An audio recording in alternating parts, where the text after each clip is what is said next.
Hello, I'm Erica Nicole, and you're watching Rooted and Rich. And today I want to talk to you about how much you truly need in an emergency fund. Before we get started, I want to define an emergency fund, and this is my definition. But I look at an emergency fund as money set aside for a true emergency, a medical emergency, a car emergency, a home repair, things that are not planned, that are true emergencies that if you don't cover, it just won't get done and it can't wait. And so I will say that an emergency fund and how much you need in it is very personable, but you can have a framework for deciding how much you need.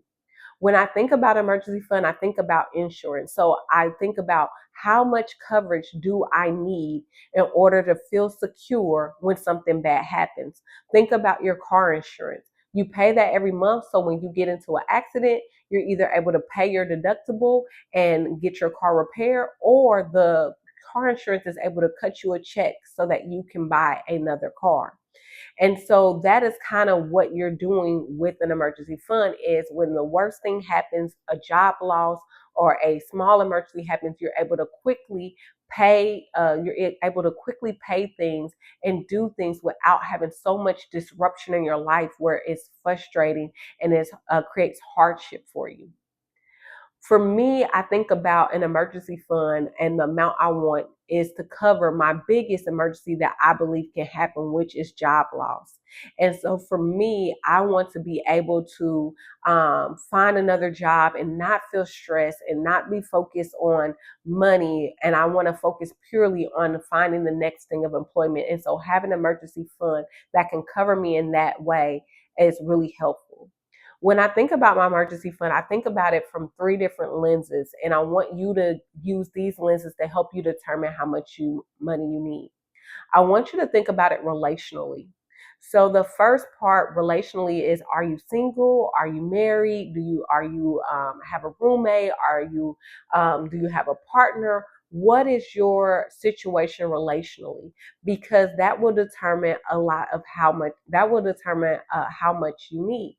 If you're single, with no kids, or single with no kids, or single with kids, or you don't have a partner that splits bills or takes on certain bills, then you need an emergency fund for 100% of all of your bills. But if you have a partner and you only pay certain bills where they pay other bills, or if you lost your job, your partner's income could cover the entire household, then you may need less of an emergency than somebody who's single who will have to cover everything. And so I want you to think about yourself relationally of like, how much money do I really need if my partner can cover everything? The other thing I want you to think about, because when you lose your job, it's not just about money. It takes an emotional toll on you. When you lose income, it really can mess with your psyche. And so I want you to think about like, do I really want to have to ask my partner for something, or will I feel some type of way if the dynamic change where I used to be able to put in money and help with this bill, and now they're having to take that bill over? That might also push you to have more of an emergency fund than if you would think like, oh, my partner could just cover everything, because maybe you still want to have some money set aside or still be able to contribute to the household. And so having an emergency fund would allow you to do that. So I want you not only to think about your partner's income and what your partner can cover, but also how you would feel. It's also great if you do have a partner, a spouse, or a roommate, to have conversations around what would happen if the worst happened and I lost my job. What is our game plan? What would you expect of me to be able to cover? Would you be okay with covering 100% of everything? And how long would you be okay with covering that? That can help you yourself with determining how much money you need. For myself, I'm single and I have to cover everything. And so I really do, I don't have that conversation with anybody, but I really implore you to have that conversation.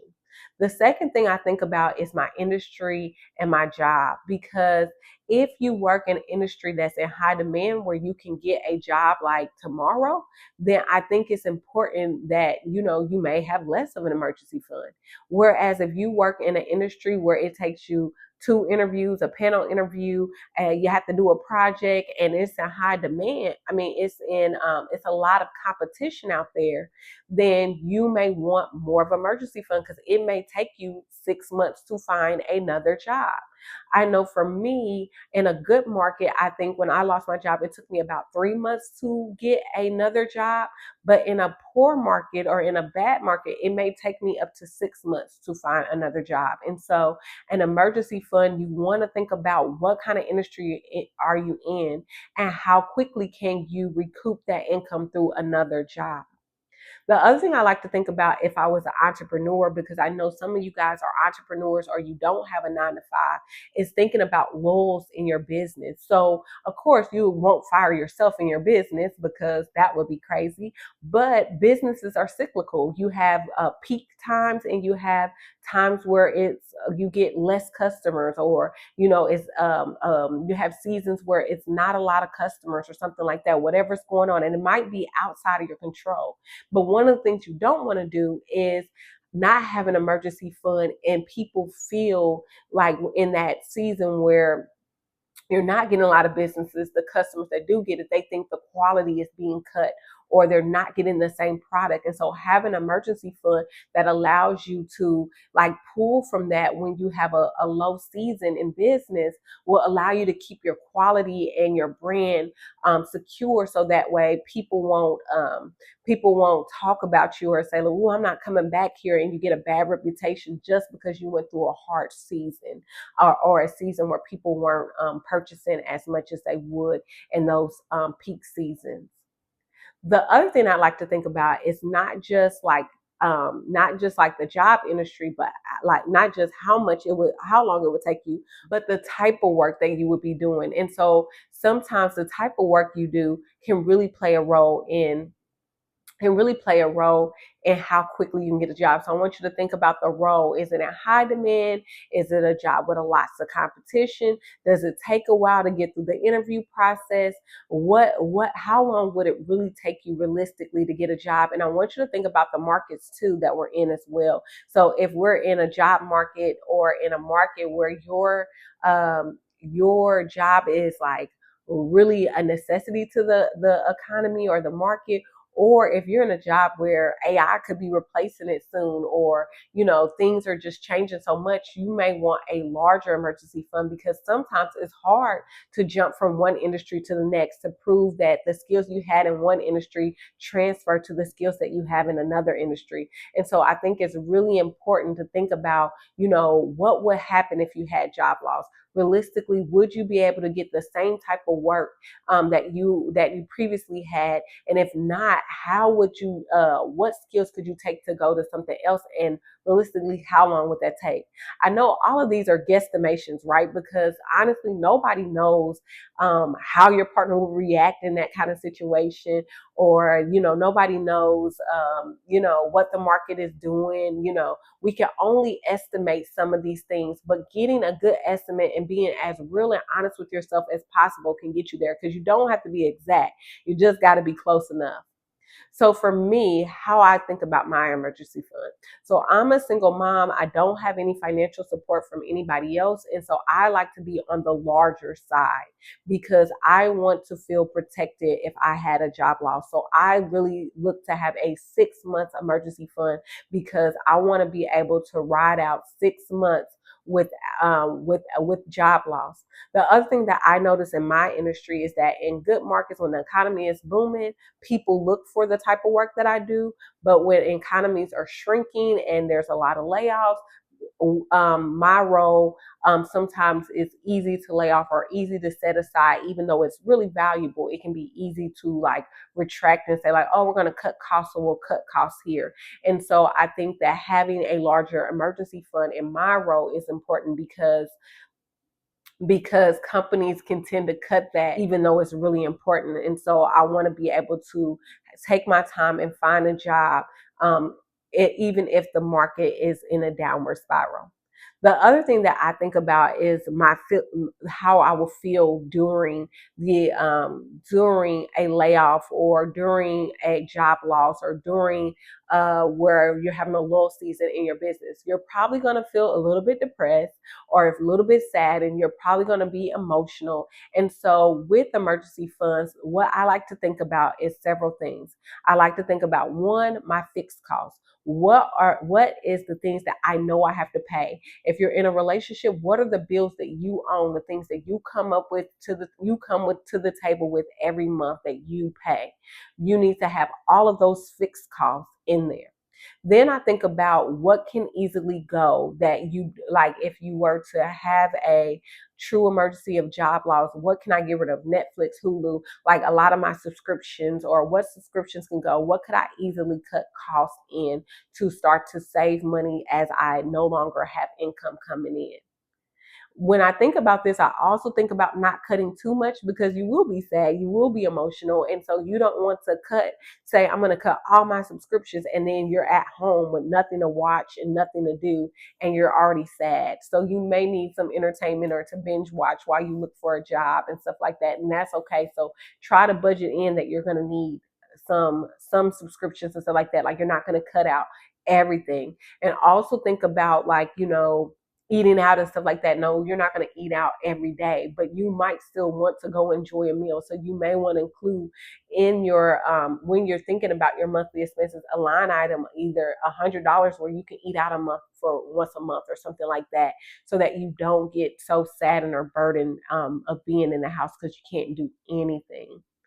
All right. The other thing that I want you to think about is your fixed costs, of course, like the things that you can cut out. But then I also want you to think about the things that fluctuate, like groceries and gas.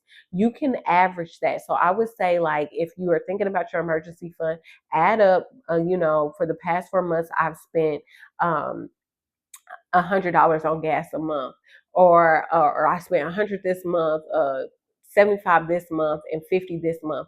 Take the average of that and use that as your number for your emergency fund. And then the other thing that I like to do is I like to add in buffers. So, like, for me, I feel like we're always like caught on the cautious side, in the sense of like, okay, I don't spend that much, or we always think highly of ourselves, like, oh, I only spend this money. I like to add $200 or $300 in a month as a buffer, because as much as I like to feel like I'm such a good budgeter and I can stick to budgets and I can stick to this, I realize, like, when you're sad and stuff like that, you tend to spend more, you tend to emotionally spend. And so, though I won't like go crazy in emotional spending, I know that I can tend to spend more because you're at home, you're bored, you're seeing stuff, you have more time on your hands. So I will always add in a buffer. So when I think about how much you need in an emergency fund, I want you to think about those elements: your relationship, the job market, all of the things that you will have to cover. And as you begin to get this number, I want you to add up all the things that you find that you will need to cover in an emergency: your car note, your car insurance, your rent or mortgage, your utilities, and average those out too, because those change as well. And I would say also average like the highest one. So for me, when I think about utilities and I think about my electric bill, I always factor in the highest bill I ever had. So let's say you had a $200 bill for your electricity one year, and that's the highest it's been, or maybe a 300. I factor in the highest bill. You can also factor in the average of that. But I feel like if I do the highest bill that I ever had, then that way, if it hits lower, then I have extra money, and it shouldn't really go over, because that's really the highest bill I've had over the course of the year. And so I factor in the highest number for me, for those like electricity and gas and stuff like that. The other thing that I like to do when I determine the amount of money from our emergency fund is I like to add all that up, and then I like to times it by how many months I think I need. For me, I strongly believe a 6 months, and even maybe get into maybe an eighth or ninth month would be best for me. Not because I'm so worried that I wouldn't find a job in that, but sometimes I feel like you want to rest after you lose a job, or you want to mentally decompress and you want to figure things out. And sometimes you don't want to just rush to getting the next job, or sometimes it takes more time and you spend more than you think you do. So for me, when I had went through job loss, I actually spent a lot more than I thought I would through that job loss. And so sometimes we can underestimate ourselves. And so I like to go more months than less months so that I can make sure that I have enough money to feel comfortable throughout the time that I'm either unemployed or having a lull within my business. What I'll say is this: I believe everyone should have an emergency fund. I know, like, I watched a video the other day of a woman having a crash out because she was a stay at home mom for 7 years and her husband was divorcing her and she had nothing. Even if you're a stay at home mom, you can have a side hustle and you can put money away, or, you can have you a little bit of emergency fund, because emergencies don't just come from job loss, they come from all kind of things. And so I implore all of you all, men and women, to really think about how much money you would need in an emergency. What would the biggest emergency would be? Some of you guys, it could be divorce, right? And I mean, I'm not speaking that over you, but things happen. And so you want to think about your emergency fund in terms of your now, but also what can happen in the future. And that's why I correlate an emergency fund to insurance, because no, nobody ever wants an accident. Nobody ever wants to total their car. Nobody ever wants to be an offender bender. But at the end of the day, stuff happens. Life happens. And so the more protection you have, the more coverage you have, the better off you are. And so I want you to count up the cost of what you need, because some of you guys have premium luxury car type spending and you need a premium policy or a premium amount of money in your emergency fund. And other guys, you live with like a hoopty, like you got a car from 2007. And so you may not need as much money in emergency fund because you're very thrifty and frugal, and so you can get by on less. I'll tell you to know yourself and to figure it out. The numbers don't lie. So add up what you're spending. Look at your spending today and look at what you're spending on, and keep that amount of money to the side and put it away. The last thing I'll tell you is to keep this savings in a high yield savings account. I do not want this in a regular Bank of America, US Bank, whatever that is, bank account, making 0.01%, paying you 2 pennies every few months. This money that you're going to save is probably going to be over 5 grand, close to 10, some of you 20 or 30 grand. And so I'm telling you now, you do not need to have that kind of money sitting in a regular bank account making pennies. So I implore you to go to bankrate.com to look at high yield savings accounts so that you can get the most for your money. The reason I want you to do a high yield savings account is because your money needs to keep up with the pace of inflation. And high yield savings accounts allow that dollar to grow because they will pay you every month for the bank holding that money. And so though the money is sitting in a high yield savings account, it is still growing. And though the dollar is becoming less and less each day, what you could buy in 2020 is not what you can buy in 2025. At least you're getting paid for the money that is in there. All right, you guys. Well, I won't keep this video any longer. If you are starting your emergency fund, let me know how much money you are putting away in your emergency fund, or how many months you're going to have an emergency fund for. Mine's is 6 months. Let me know in the comments what yours are, and I'll see you in the next video. Bye.